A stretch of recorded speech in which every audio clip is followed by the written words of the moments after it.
All right. Hello, everybody. My name is Jerry Seib. I'm the Washington Bureau Chief for the Wall Street Journal. My real job here is to pave the way for our real guest, who's Admiral Harry Harris. You have his bio in your packets, I believe, so I won't go through it in great detail. I'll just note a couple of things that I thought were really interesting, and then I'll turn it over to you, Admiral. In showing an extreme foresight and preparation for his job, he was born in Japan, so he started to prepare at birth, literally. Was a U.S. Naval Academy graduate. Naval aviator has done, as you will see, just about everything you can do in the United States Navy. And I would point out this particular thing, which is of interest to me, that a few years ago, you were the chairman of the Joint Chiefs, direct representative to the Secretary of State, and as the U.S. roadmap monitor for the Middle East peace process. I was based in the Middle East for 3 years. You have my deep sympathies for having to do that. Admiral Harris, I'll turn it over to you. You will talk for a while, and then we will chat, and we'll take a few questions from you all at the end. Admiral Harris. Thanks. Thanks, sir. And my modus operandi today is going to be to give you a PowerPoint brief because I am from the Pentagon. And then I'll take some questions from Mr. Seib, and then I'll be happy to entertain a few questions from you. The agreement that we had before, I thought there were going to be two of us here, and I was going to get the easy questions, and the other fellow was going to get the hard questions. But since there's only me here, I'm going to get both sets of questions. So I encourage some mercy, please. So with that, let's see if we can bring up the slides. Okay. So I want to walk around a little bit. I feel much more comfortable walking around. I want to acknowledge any ambassadors and folks from the diplomatic corps here, fellow flag and general officers. I know there are some here, Admiral Blair, Admiral Cota, and there may be others in the audience. And ladies and gentlemen, I'm deeply honored to have this opportunity to speak before this foundation. This is a significant effort and undertaking that you all are doing, and I'm honored to be a part of it. So I look forward to the discussion after the presentation. So let me just begin by saying that I'm the Pacific Fleet Commander, the United States Pacific Fleet Commander. I've been out there since October of 2013, and it's the coolest job in the Navy, in my view. I'm going to have the opportunity later, hopefully in May or maybe in June, to go up the hill to take PACOM. But I'm going to confine my remarks today to Pacific Fleet. So I'm a Navy officer speaking on Navy-centric things. And if you ask me questions about other things, then I'm going to try to bring those questions back to the Navy. Okay, slide. All right, so as Mr. Seib said, I'm a Japanese American, and I stand on the shoulders of giants. You know, I'm in this position because of the folks who went before me and really blazed the trail. So I want to acknowledge that and get that out there first. So just in this slide, you know, Dan Inouye, General J.C. Campbell, who's in Afghanistan. This is Robert Kahune, the first Japanese American, the first Asian American really to achieve 3-star rank. Brian Losey, who commands our SEALs globally. Eric Shinseki, former Secretary of Veterans Affairs, former Chief of Staff of the Army, and on and on. So it is, in fact, a proud legacy, and I stand on the shoulders of giants. Okay, slide. So I want to talk about the Pacific, and I don't want to get into tell you stuff that you don't know, but I found that this slide is really telling. This is why the Pacific is so important to the world and so important to the United States. More people live in this circle than outside this circle. So this is why, among other reasons, that we're interested in what happens in this part of the world, and we should be. Okay, slide. All right, so this is the environment that I deal with every morning when I get up in Hawaii. So I won't go through each of these with you. I'll just talk about them in general. But there's proliferation of weapons of mass destruction in the Pacific. We have the concerns with an assertive and rising China, a resurgent Russia. There's a homeland as part of my battle space, and that means I'm in support of Navy Forces North, the U.S. Northern Command, and Strategic Command for Ballistic Missile Defense. Cyber is an increasing important part of my portfolio, and on and on. So this is the environment that I get up and face every morning. I'm lucky in the Pacific in the job that I'm in because my wife and I get to live in the Nimitz house. This is the house, the actual house that Admiral Nimitz lived in during World War II. But the house wasn't built for Admiral Nimitz, it was built for Admiral Kimmel, who was his predecessor. We named the house the Nimitz House to pay homage to Admiral Nimitz. But it's really the house that was built for Admiral Kimmel, who was a subject of strategic surprise in 1941. And so my job is to ensure that the United States Navy, my part of this defense establishment, my job is to ensure that we're not strategically surprised again by anybody. And so that's the challenge that I have, and that's why I think about all of these things every day when I get up in the morning in Nimitz House. Okay, slide. All right, so this is Robert Kaplan's book, A Maritime Focus in the Pacific, Asia's Cauldron, and he talks about the importance of the Pacific, how the Western Pacific is now the new Atlantic, if you will. This is a maritime theater. This is a seascape out there, not a landscape. And I think he's got it just about right. And that's why the Pacific is important. That's why we're rebalancing to the Pacific. And that's why we, the United States, are a Pacific nation and a Pacific power. All right, slide. So I give a lot of these sorts of talks, and I have a lot of interaction with folks around the world, really. Yesterday I gave 3 speeches in Boston and Annapolis, and today I have the opportunity to talk with you all. And these kinds of talks, I get asked a lot of questions, but typically most of the questions I get are one of these 3 or a version of these 3. You know, what keeps me up at night? What about China? And is the rebalance of the Pacific, is that real? And then I get asked a few other questions. Slide. And this is the other few questions I get. So I encourage you to ask me some of these questions, but I suspect that most of our discussion will be in this area. So I want to start off by answering some of these questions already to try to move this thing along, to give you an encouragement to ask questions in this area. All right, slide. All right, so what keeps me up at night? Next slide. All right, so the most volatile challenge that we face in the Pacific is North Korea, in my view. You have a leader who's in complete control of his country and in complete control of his military. He's on a quest for nuclear weapons and the means to deliver them intercontinentally. I think that's significant. It's a volatile challenge, and it is the biggest threat that we face in the Pacific. And my job as a Pacific Fleet Commander is to support forces on the Korean Peninsula if it comes to this. So that's part of the job. That's part of the task that's in my job jar, if you will. All right, slide. I'm also faced with potential for miscalculation due to conflict fueled by territorial disputes. I won't go through this geography with you. You all know this as well as I do, if not better. But there are territorial disputes that range throughout the whole East Asia region, and the potential for miscalculation, in my view, is real. Next slide. So that manifests itself by things like Coast Guards firing water cannon at other ships. You have fishing fleets that go out proudly bearing the flags of their nations. You have individuals that go out to plant flags on rocks, and all of that increases the chance of a tactical action which could have strategic ramifications. Because these actions by Coast Guards and fishermen and citizens could trigger a reaction by military forces of some of these countries that have territorial disputes. And those military forces, depending on which countries' military forces are involved, could trigger treaty obligations by any number of countries that have treaties with the competing nations out here, including the United States. You know, we only have 5 bilateral treaty partners in the whole world, and all 5 of them are in the Pacific.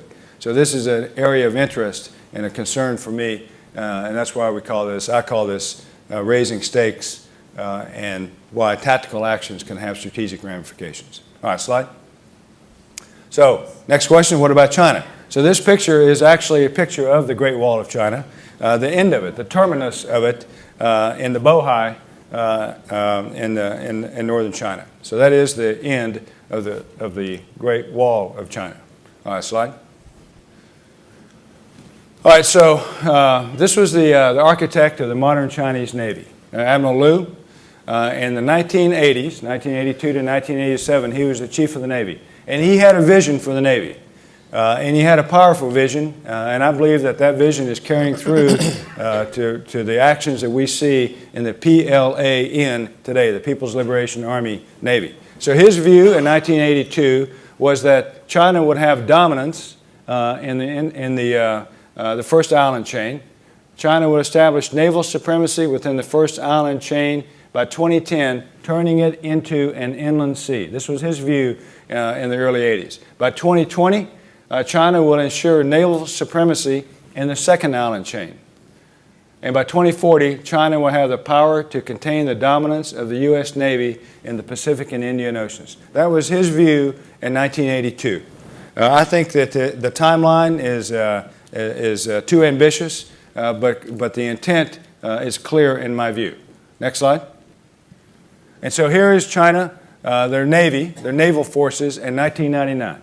This is an unclassified slide. Data is provided by RAND and the U.S.-China Commission and Janes. So in this slide, you can see the numbers of ships and fighter aircraft and missiles that China had, and this is the area that they felt comfortable operating in. Now, they certainly sent their Navy to Hawaii and other places during this time frame, but this is where they felt comfortable operating in this yellow band along their coastline. The size of the Chinese Navy in the Pacific in 1999 was roughly equal in terms of numbers to the U.S. 7th Fleet. All right, next slide. And this is China in 2015. This is where they feel comfortable operating in now. That looks a whole lot like Admiral Lu's vision for 2010 and 2020. And the size of their fleets is dramatically different. And the size of the military spending, according to their figures, the Chinese figures, is pretty dramatic, as you can see here. And the size of the U.S. 7th Fleet is roughly the same now as it was in 1999. We have 3 submarines out there now that are based in the Western Pacific and going to a 4th. But the size is roughly the same. I want to talk about quality. I'm just talking quantity in this graphic. All right, slide. And we see the land reclamation activity. This is 2004. This is the same area, the same scale. So this was 2004. And this is this January 2015. Next slide. This is Fiery Cross Reef in July of last year. This is the same Fiery Cross Reef, same scale, in March of this year. So in 8 months or so, they've done this. Looks like a runway to me. So the pace and scale of China's land reclamation is unprecedented, or are unprecedented, rather. All right, slide. So which China is it? So I think it's important for all of us to acknowledge and appreciate the good things that China is doing. So this slide depicts those good things. You know, they were involved in the removal of chemical weapons from Syria. They were involved in the evacuation of their citizens, plus the citizens of a number of other countries from Yemen just this month. They were involved in the counter-piracy task force efforts off the Horn of Africa. In fact, they've been doing that for 19 iterations now. They had the largest naval force other than Australia in the search for MH370 off the western coast of Australia last year. They sent their hospital ship to the Philippines for Typhoon Haiyan back in November of 2013. We did not. They sent their hospital ship to the Peace Ark, and that was a good thing. And then they sent, at our invitation, 4 of their best ships, English-speaking commanding officers, to Hawaii for RIMPAC. And they did a nice job there in Hawaii. These are good things. As Secretary Kerry said, the United States welcomes the rise of a peaceful, prosperous, and stable China that adheres to international rules and norms. Okay, slide. But on the other hand, China is involved in disputes with all the countries in the region, including India on their long land border, all the issues in the South China Sea. In fact, China claims the entire South China Sea as their water space. They're involved in disputes with Japan over the Senkakus. They're involved in disputes throughout the region. And so that's an area of certainly of concern. Then President Xi has said that we love peace, but that doesn't mean giving up our rights, especially those involving the nation's core interests. So I think their actions indicated a desire to challenge the status quo and to achieve sovereignty within that first island chain that Admiral Liu talked about back in 1982. All right, slide. So really, what's the bottom line from China from my perspective? Whatever my boss says, whatever interests him fascinates me. So he says that we will need even more transparency and understanding of Chinese military intentions and capabilities if we're going to minimize friction and avoid conflict in the future. I believe that we should seek a military dialogue with China that is sustained and substantive. It's important that we have a mill-to-mill relationship, in my opinion, with China, and we want China to be a contributor to stability and not a net source of insecurity. I think the Pacific is truly big enough for all of us, and us isn't the United States and China, it's all of us, and we just have to work at it and work through it. Okay, slide. So I want to get off the China bandwagon for a little while. Now I want to talk about the third question I typically get, and that is America's rebalance to the Pacific, the pivot to the Pacific, is that real? Okay, slide. And so I believe it is. I'll start with this explanation. There are really 5 components of our rebalance, and it's a national effort.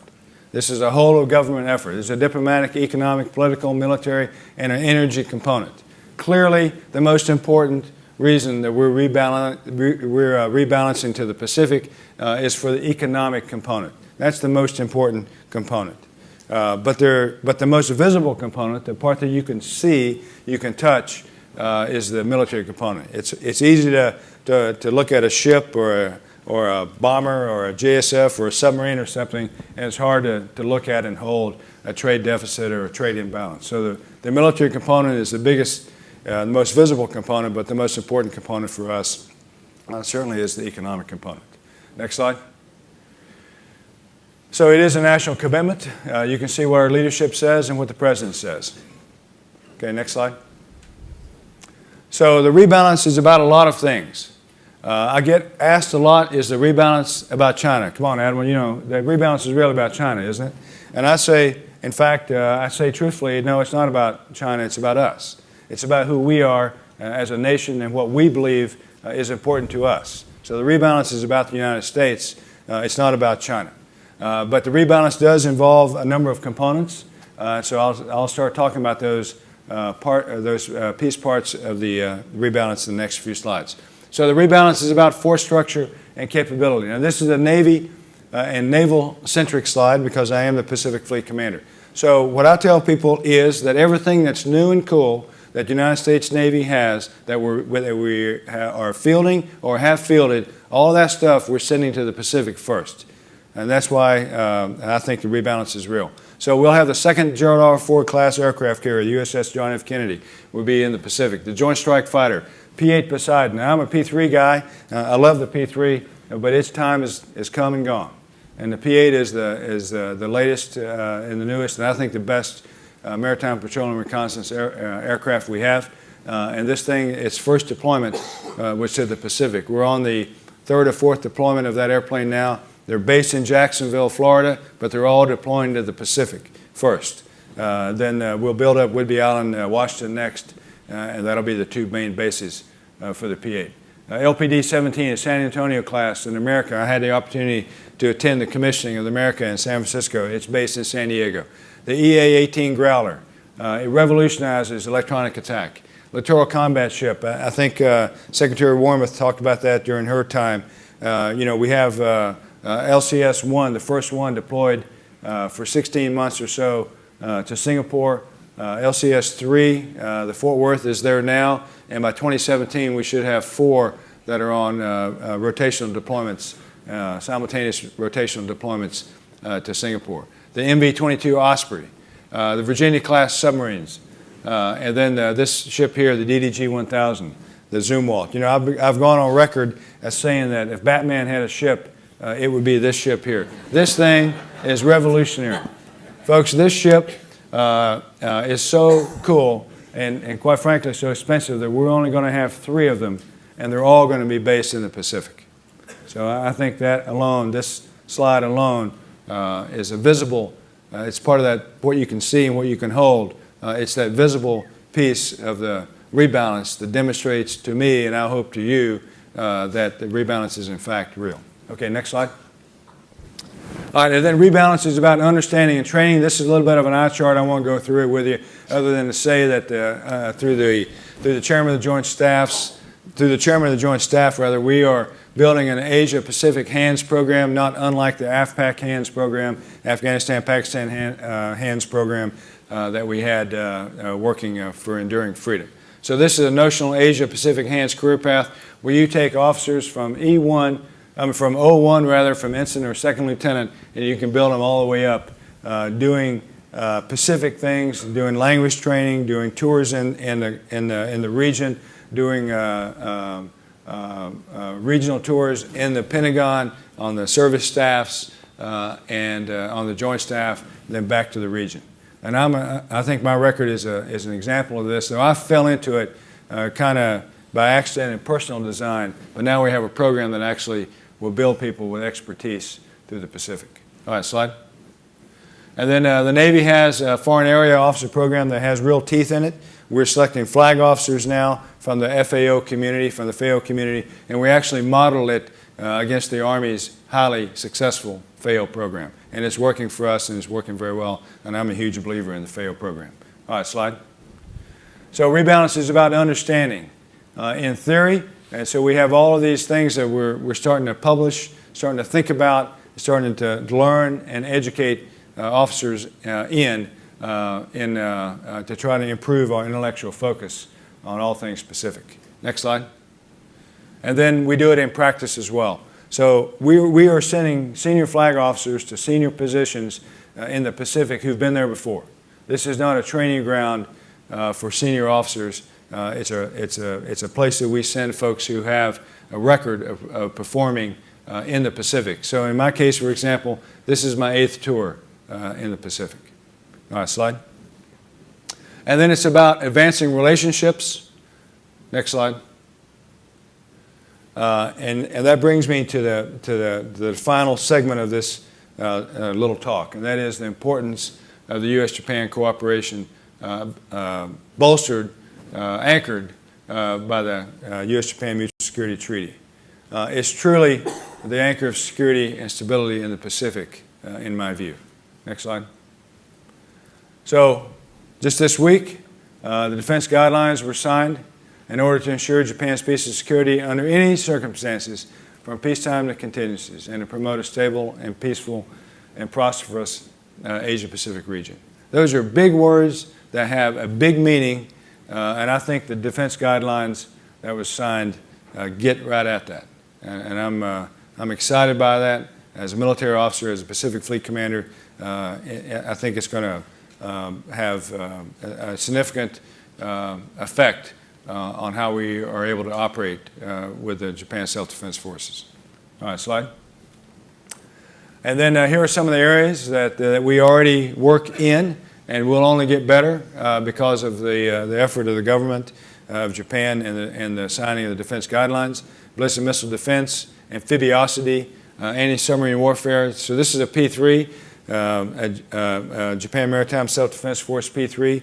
They're transitioning to the new Japanese P1 jet aircraft, just as we're transitioning to the P8. Then we routinely coordinate in the real world operations at sea, and then and all of these robust exercises, which I'll talk about in a second. Next slide. Here's the second. So this is Pacific Partnership, a humanitarian assistance disaster response exercise that we'll do this summer, where we'll have our hospital ship, the Mercy.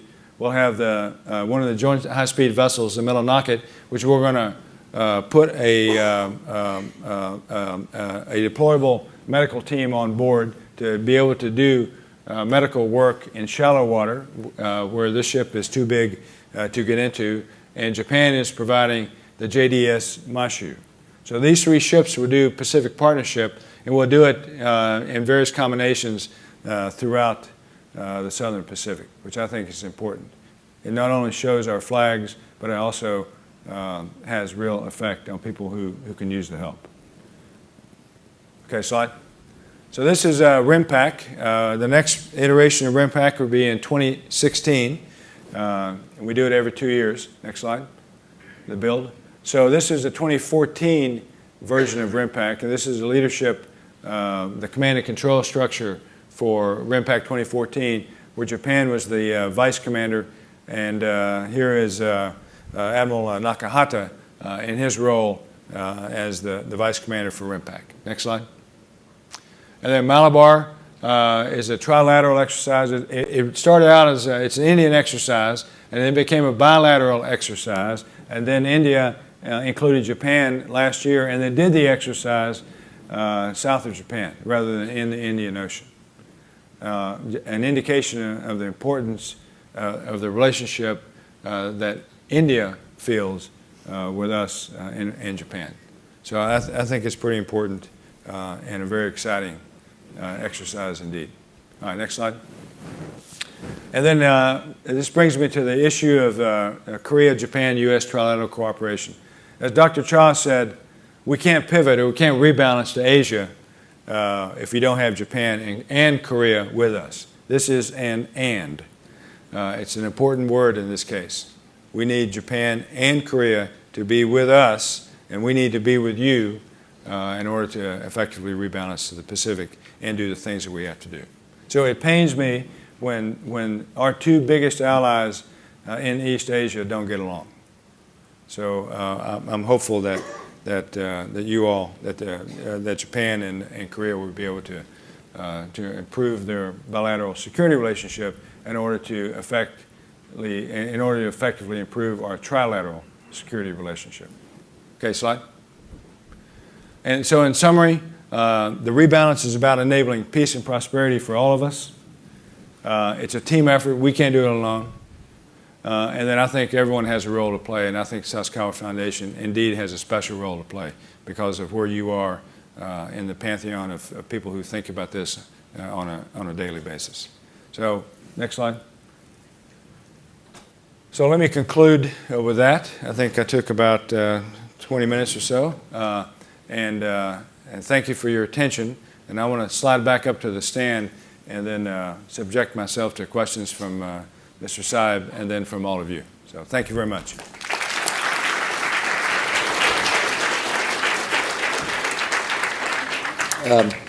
Thank you, Admiral Harris. That's fascinating.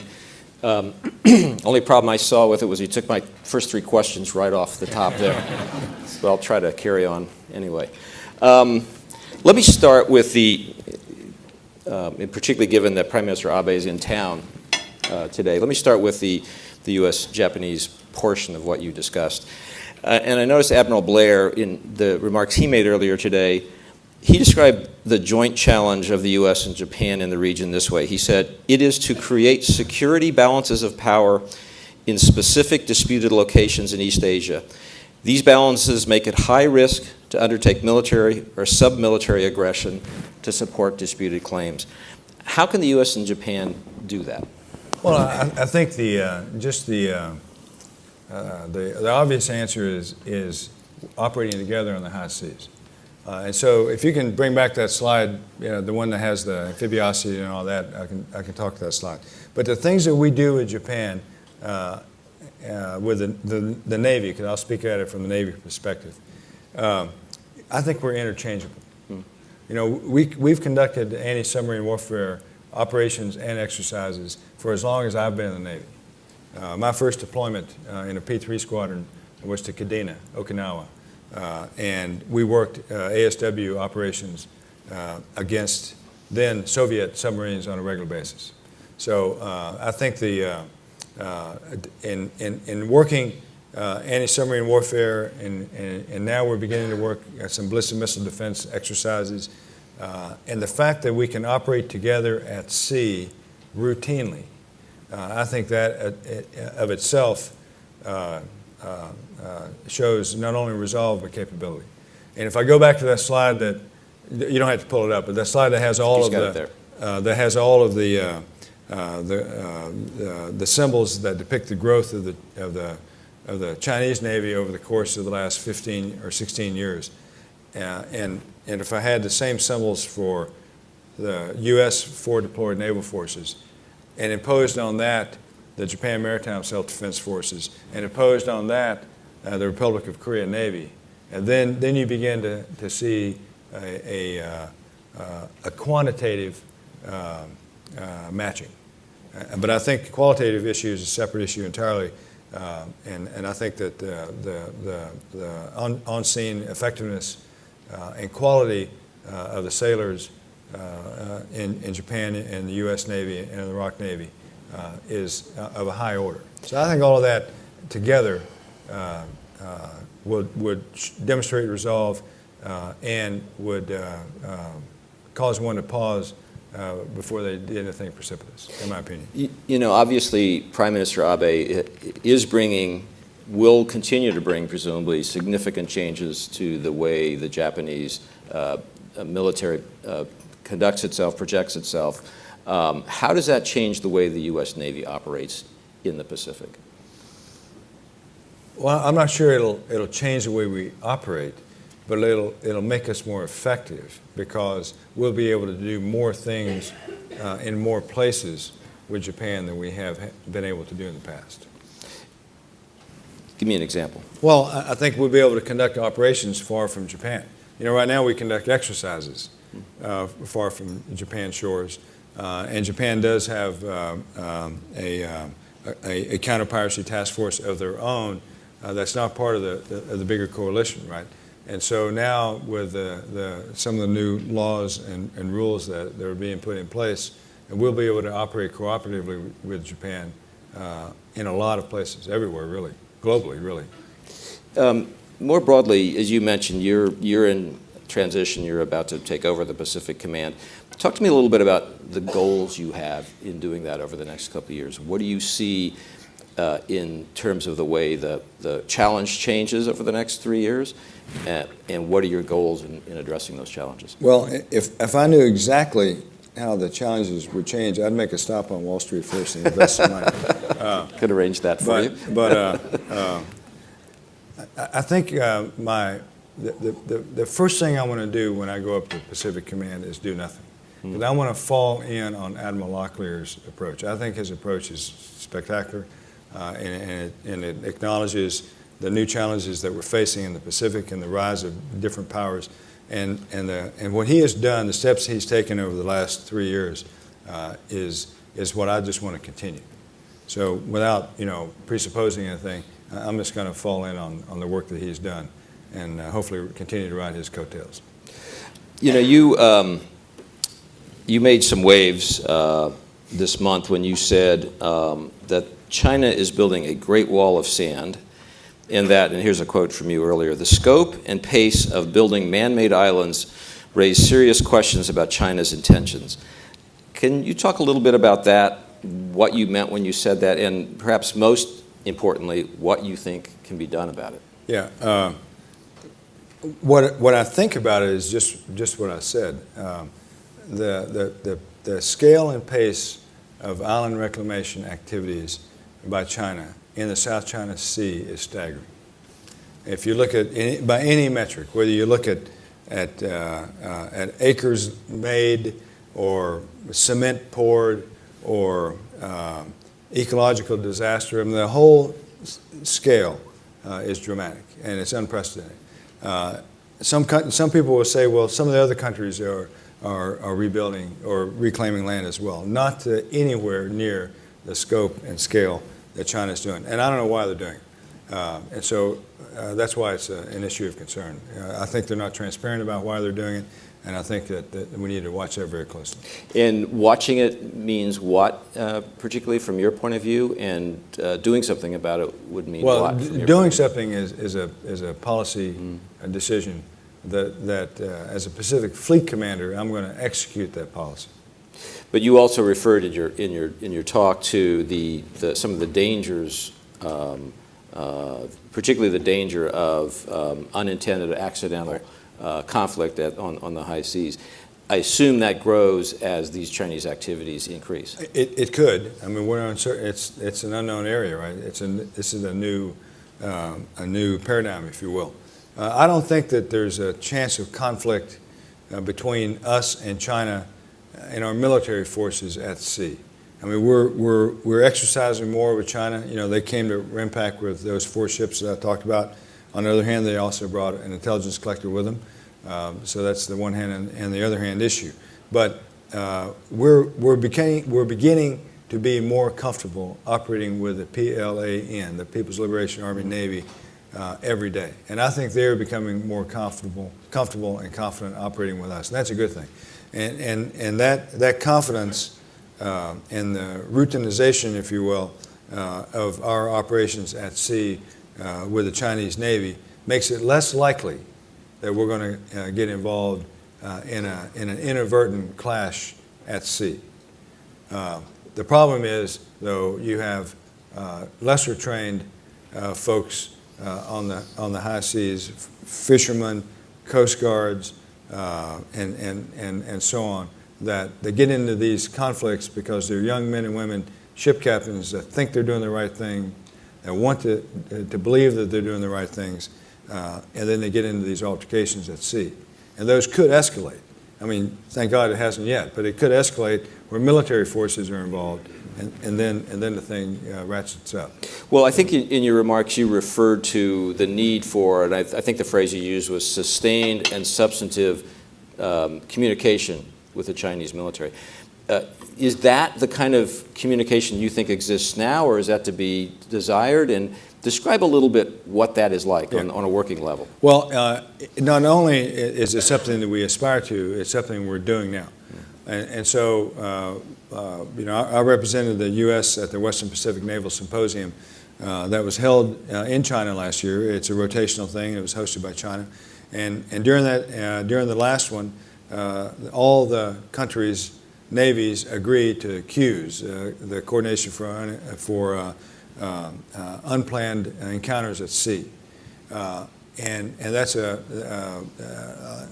process by which if you encounter another warship at sea, then you can identify yourself and on all of this in order to de-escalate before it even gets a chance really to be a problem.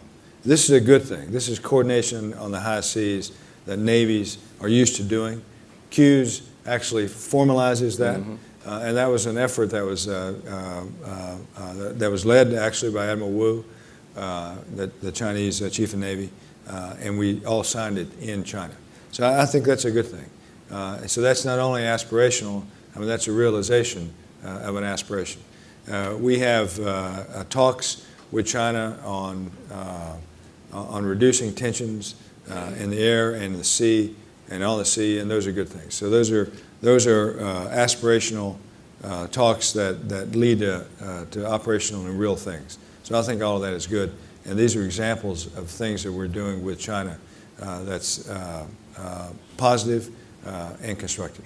And you make it sound as if the professional to professional, military professional to military professional communications are actually pretty good at this point as they stand now. I think they are good, and I think they will get better. You also talked about relations with another country, the South Koreans. As you said, there's a kind of strain between South Korean and Japanese relations. That's a problem when the U.S. is trying to work with both of those countries. How does that affect what you're trying to do in the region, what you're going to try to do in the region, and what can you do about it? Well, I don't want to talk about what I'm going to do because I'm not there yet. But it affects what I do as a Pacific Fleet commander because there are operations such as ballistic missile defense, just coordination for anti-submarine warfare, all of these things, I think we could do better if we had a better trilateral relationship. I think it's important that we have that because we face a common threat, and that threat is North Korea. And so, because of that, I think it's an imperative that we have a strong trilateral relationship. And my job is to do all I can do to move that along. And can you describe the cooperation between the U.S. and South Korea militarily and specifically in a Navy-to-Navy sense? Yeah, we have a terrific relationship with South Korea. They are a treaty partner. We have thousands of troops on the Korean Peninsula. We have a one-star naval officer there that's the commander of naval forces in Korea. The U.S. 7th Fleet is completely integrated in combat planning for any contingencies on the Korean Peninsula. 7th Fleet's based in Japan, but is deeply involved in actions, because that would be the center of gravity for the naval components part of the U.S. Forces Korea's effort should the North come south. And in terms of the North's posture, you've watched it from your current position over the last couple of years. Has it changed? How has it changed? How would you describe it generally? I think it's gotten worse and less predictable. Worse in what sense? Worse in their capability has gotten better, and worse in the sense that their predictability has gotten worse. So in this what do you worry about at night category, that's why you put that one at the top of your list, obviously. Exactly right. And is that a conventional concern? Is it a nuclear concern? Is it all of the above? Is it gotten significantly worse on both those fronts? Yes. All right. Speaking of things that keep you awake at night, I was really intrigued that you mentioned specifically the cyber threat. You know, as journalists in my shop, as we think about and write about national security, we pay an increasing amount of attention to cyber threats. Obviously, that reflects what you all are doing. Describe the nature of the cyber threat, starting with the one from North Korea specifically, because anybody who watched what they did to Sony had to have been struck by probably a level of expertise and cunning that was above what most Americans expect from that country. Yeah. So I'll talk about cyber in general and try to avoid the specific attribution to nations, because I'm not sure what's classified and not these days. So I'm just going to assume it's all classified and move on. But you could do the opposite if you want. But I will say that, and rightfully so, we are bound in the United States by law, regulation, and policy. And so that makes our innovation cycle, I don't know, so big. Mm-hmm. But if you are an actor or an entity that's not bound by law, regulation, or policy, then you can have an innovation cycle that's tighter, that's smaller, that's quicker, that's faster than ours. So I worry about that. So I worry about that. What you're saying is you can ramp up from intention to action fairly quickly. Yeah. Or intention to product quicker. And so the decision cycle for innovation, if you're unbound by law, regulation, and policy, is tighter, smaller, quicker, faster. And I worry about that. I think that we clearly have the technological edge today, but I'm not sure where it will be in 10 years from now or 20 years from now unless we recognize the imperative and we keep at it. And I see no sign that we're not doing that. I think we're doing all the right things, and we're moving forward in cyber, because I think it's an overwrought phrase, but it's been said it's a new frontier, and we have to be ready to defend and operate and, if necessary, attack in that frontier. And do you think are you comfortable with the level of cyber defense that you have at your disposal now as an operating I think commander? I'm getting more comfortable every day. But there's always room for improvement in every warfare area. And without asking you to get too specific, can you describe the nature of the threat to your forces in the cyber area? I mean, I think it's kind of become obvious on the civilian side what can happen. What's the threat to the military capabilities of your forces? I mean, in general, we do everything is controlled by computers or involve computers. So whether it's communications, whether we're communicating computer to computer, whether it's ship systems, internal to the ships, whether it's external weapon systems, satellite systems, GPS, global positioning satellites, and all of those are at risk if we don't improve our cyber defenses, in my opinion. And are the bad guys, and don't have to define bad guys for this purpose, are the bad guys probing right now? Are they? I think they're probing right now. If I had a digital watch on, I wouldn't be sure what time it was. And it's frightening. But I'm okay. Probing military to military. Your guys are getting hit. Are you guys getting pinged? I'm sure we are. All right. But you're comfortable that we're ahead of that curve still? I am. I think we have great people up at U.S. Cyber Command and in the Navy at U.S. 10th Fleet. All right, fair enough. Let me circle back. Well, actually, I wanted to touch on two other areas, and then we'll open it up. One topic I wanted to ask you about, at least briefly, did not come up in your presentation, but it's being discussed a lot in your world, I know, which is climate change. You're a commander. You have to think about long-term issues. How does climate change affect the way you think about the Navy, the Pacific Command, the Pacific Fleet? What kind of threat does that pose? Well, I think that the climate change could lead to humanitarian disasters, right? And so we see that in the Pacific. We live, I get to live in Hawaii, which is in the middle of the Ring of Fire, which is earthquakes and typhoons and tsunamis and all of that, volcanoes. And we're going to be involved, I believe, as a military in helping in disaster response for the rest of our lives. And there's a great slide right there they just put up. It's the Ring of Fire in the Pacific. And the way I talk about this is, as you build a military, as you resource the military, if you build one that's designed to go after HADR, Humanitarian Assistance and Disaster Response, if you build one that has that capability, you'll never have one that has the capability to conduct major combat operations.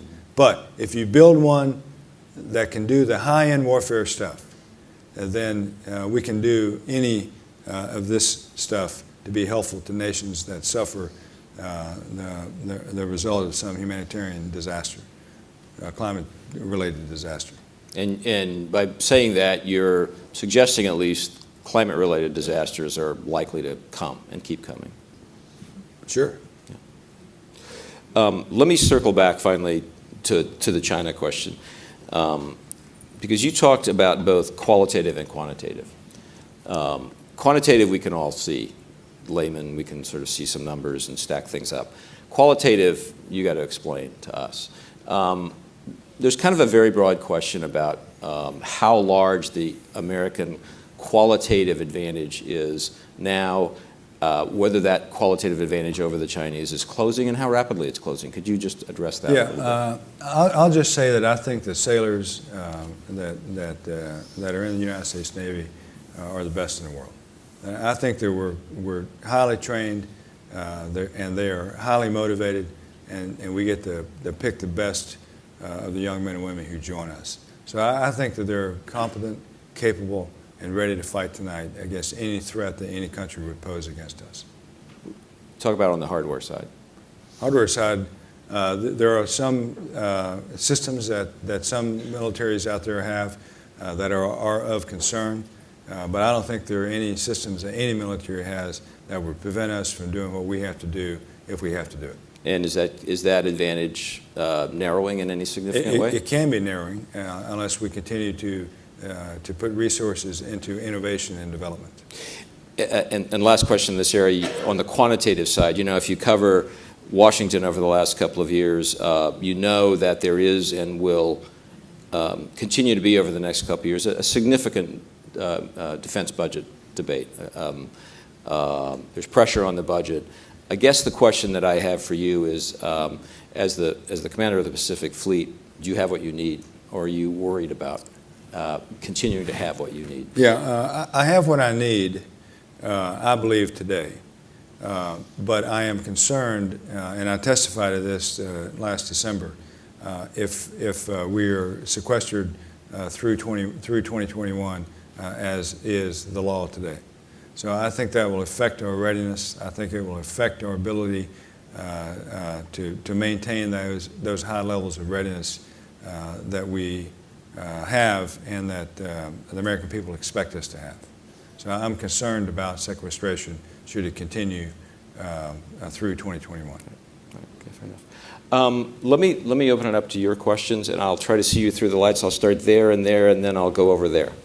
You want to? Maybe do we have microphones? Yeah, I guess you guys have been through this before. So. Thank you very much for your great presentation. My name is Takahiro Motegi from CSS Japan, based in Phil. What I want to ask you, my question is related to qualitative advantage for nation.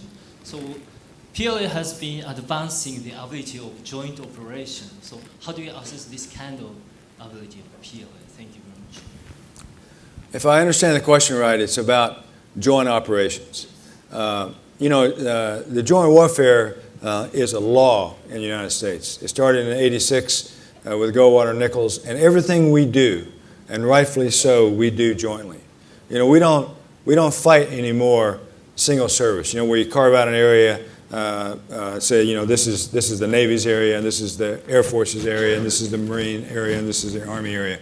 We fight jointly, and we do it just as a way of doing business. You get up in the morning and you drink a glass of water and you go fight jointly because that's the way we're trained to do, and that's what we do. I don't think that other countries in the region have that view, but I think they are realizing the importance of that view, and I think that Japan has improved dramatically in its joint warfare over the last few years. Admiral Koda, who's in the front row here, had a big part of that.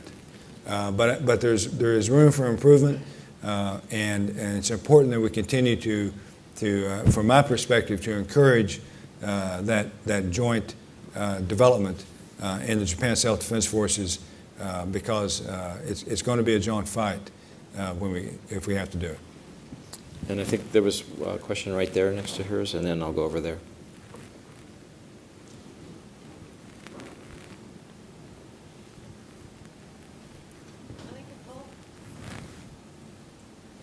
I'm Anika Culver from Florida State University, and thank you so much for a very, very interesting discussion of issues in the Pacific. You mentioned about the presence of Asian Americans in the military. How do you see yourself as a leader for underrepresented populations, and how would you mentor? For example, often my students take history courses, and it's kind of like a gateway drug for international affairs careers or military, including Navy. How would you foster them as a person in your position? How would you bring your knowledge of your career trajectory into a discussion of how to raise a talented group of the next generation who will be dealing with threats that I think we've already outlined today, including cyber and some of these things that, new weaponry that are not even developed yet? Thank you.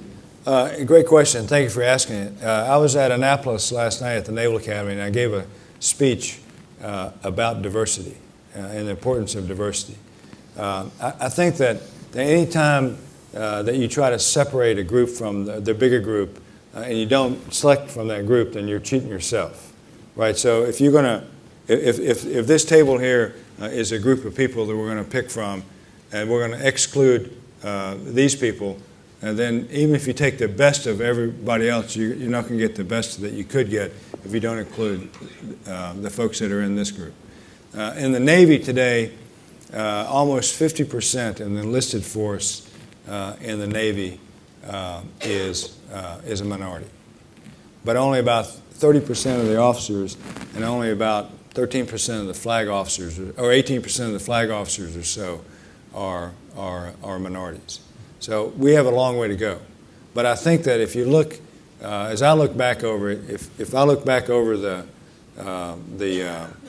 just the period of my career, and I've been in the Navy now for 37 years, we have dramatically improved and increased our diversity in terms of men versus women, minorities versus the majority, and on and on. So today we have about 2% of our flag officers are Latino. That's imbalanced. 5% are Asian American. 6% are African American. So we have a ways to go, but we have covered a lot of ground over the past 3 or 4 decades. And I'm proud, actually, of how far we've come in the Navy. But I do acknowledge that there's a ways to go yet. And how I talk about it is try to be honest with young men and women who are either starting out in the Navy or thinking about coming in the Navy, and so on. Role models are important, and to be able to have role models like that first slide I showed earlier, I think that helps. And it demonstrates that the Navy and the military, in my opinion, the military in general, is a very meritocratic organization. And you actually can advance based on how good you are as opposed to what you are. We all want to improve and advance and be recognized on the basis of merit, not on the basis of genetics. And so I'm proud of how far we've come in the Navy and in our military in general, but I do believe there's a little bit further we can go. And we need to continue to work on it, because if you don't continue to press it, then we'll never get there. I think there's a question right there. And I'll go there then. Admiral Harris, I'm Larry Nix from CSIS. With regard to your concern about North Korea, last week, Russia announced that... I think you need to turn the microphone on. I'm sorry. I could hear you, but not everybody could. Can you hear me now? Yeah, I think you need to hold it a little closer. There you go. Thank Russia you. announced last week that it will be providing assistance to North Korea's, quote, space program, unquote. Our definition, I know, of North Korea's, quote, space program, unquote, is a program to develop an ICBM missile that could strike at least Hawaii, Alaska, and the U.S. West Coast with a nuclear warhead.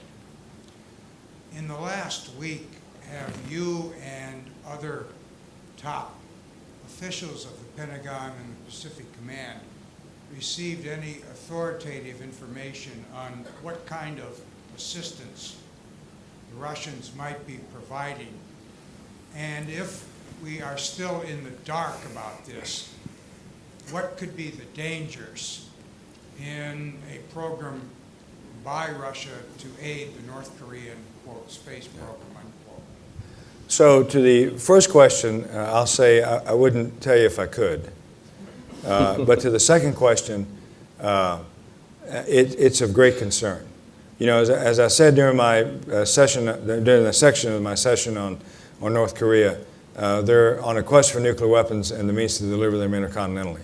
And so anything that improves their ability to deliver those weapons intercontinentally obviously is a concern.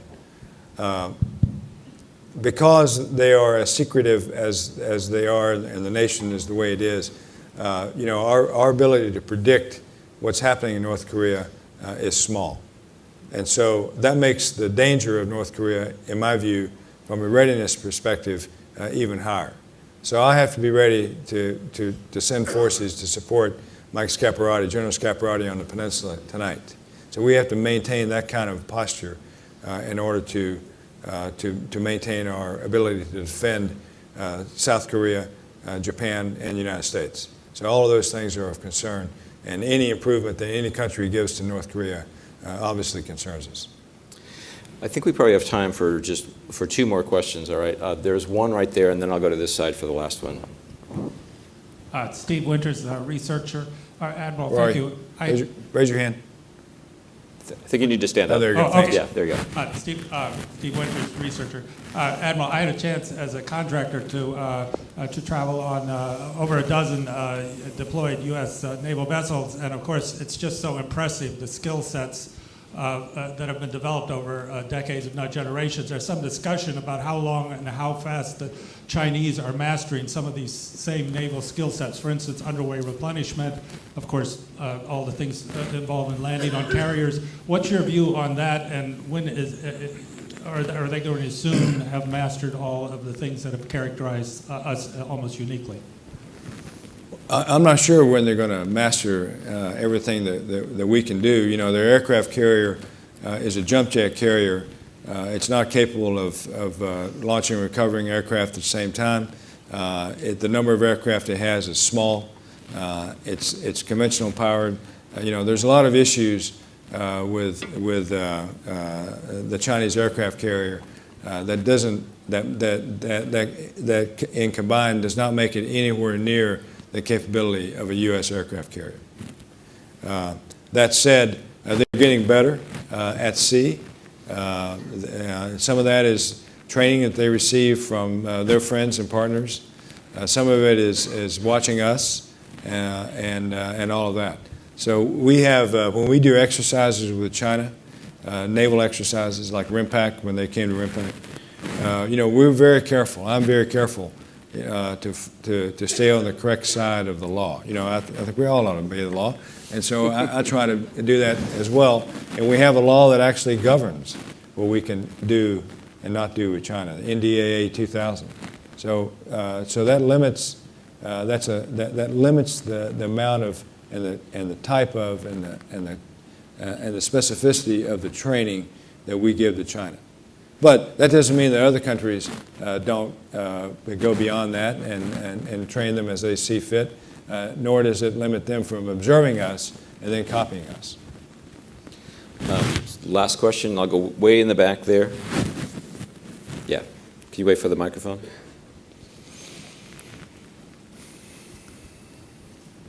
Thank you very much, Admiral. I hope that you don't laugh at my very last question for the session. I wonder that, do you ever wake up in the middle of the night, think of China, and could not go back to sleep? I never wake up in the middle of the night for any reason. So, you know, I sleep very comfortably at night because I think that we have the best men and women of our nation on the high seas doing the job of our country, as well as the men and women in the other services that are doing the difficult job in difficult places, not only in the Pacific, but in Iraq and Afghanistan and everywhere else. So I sleep very soundly at night. It's only when I wake up in the morning I look at that quad slide. So, thanks. Admiral Harris, that is a fabulous presentation. I learned a lot. I'm sure everybody else did. I'm really grateful to you for taking the time, and it's been my pleasure. Yes, sir. Thank you.